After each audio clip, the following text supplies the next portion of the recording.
আজ তোমাদের সাথে ভেন্ডির একটা নিরামিষ রেসিপি শেয়ার করব।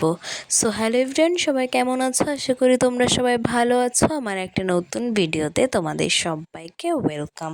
তো চলো ভিডিওটা শুরু করা যাক। প্রথমে একটা মিক্সিং জার নিয়ে নিয়েছি, তার মধ্যে দিয়ে দিলাম 1 চামচ চারমগজ, 8 থেকে 10টা কাঁচা লঙ্কা। লঙ্কাটা যে যেমন ঝাল খাও সেই অনুযায়ী দেবে।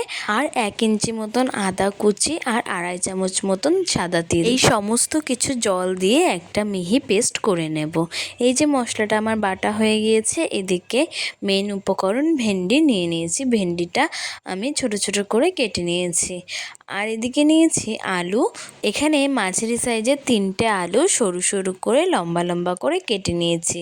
গ্যাস ওভেন অন করে একটা কড়াই বসিয়ে কড়াইটা ভালো করে গরম হয়ে গেলে তার মধ্যে বেশ কিছুটা সাদা তেল দিয়ে দিয়েছিলাম। তারপরে যখন তেলটা গরম হয়ে গেছে তখন ওর মধ্যে আগে থেকে কেটে ধুয়ে পরিষ্কার করে রাখা ভেন্ডিগুলো দিয়ে দিয়েছি। ভেন্ডিগুলো দিয়ে একটু নাড়াচাড়া করে ওর মধ্যে দিয়ে দিলাম 1/2 চামচ লবণ। লবণটা দিয়ে বেশ ভালো করে ভেন্ডিগুলো ভেজে নেব। ভেন্ডিগুলো ভাজা হয়ে গেলে ভেন্ডিগুলো একটা পাত্রের মধ্যে তুলে নেব।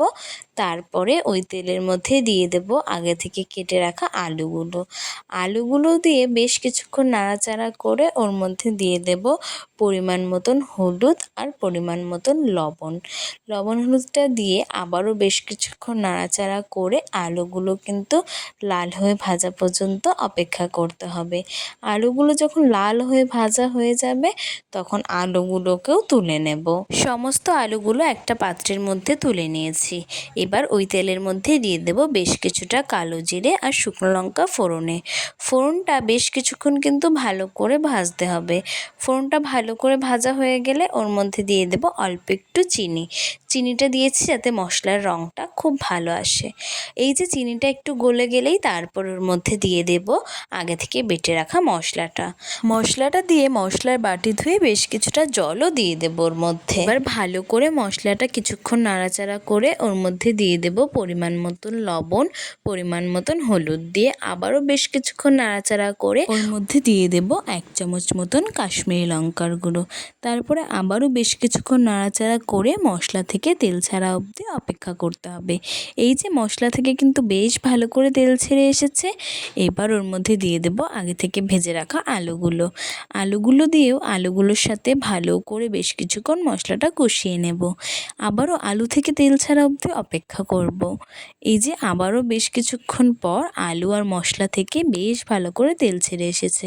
এবার ওর মধ্যে আগে থেকে ভেজে রাখা ভেন্ডিগুলো দিয়ে দেব। ভেন্ডিগুলো দিয়ে একটু ভালো করে নাড়াচাড়া করে মশলার সাথে ভেন্ডিগুলো ভালো করে মিশে গেলে তারপরে ওর মধ্যে পরিমাণ মতন জল দিয়ে দেব। এই যে আমি জলটা দিয়ে একটু নাড়াচাড়া করে এবার ঝোলটা ফুটে আসা পর্যন্ত অপেক্ষা করব। ওই বেশ কিছুক্ষণ রাখলেই দেখবে ঝোলটা ভালো করে ফুটে এসেছে।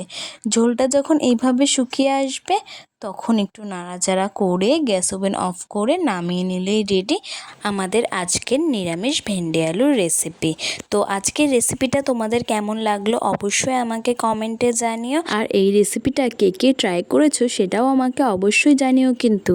আর যারা এখনও ট্রাই করোনি তারা একবার ট্রাই করে দেখো, নিরামিষ দিন কিন্তু একদম জমে যাবে। আর এই রকম নতুন নতুন রান্নার ভিডিও দেখতে হলে আমার চ্যানেলটাকে সাবস্ক্রাইব করে রেখো। আর ফেসবুক থেকে দেখে থাকলে আমার প্রোফাইলটাকে ফলো করে পাশে থেকো। আজকের মতন এটুকুই। সবাই ভালো থেকো, সুস্থ থেকো। কাল আবার কোনো নতুন ভিডিওতে তোমাদের সাথে দেখা হবে। ততক্ষণের জন্য টাটা, বাই।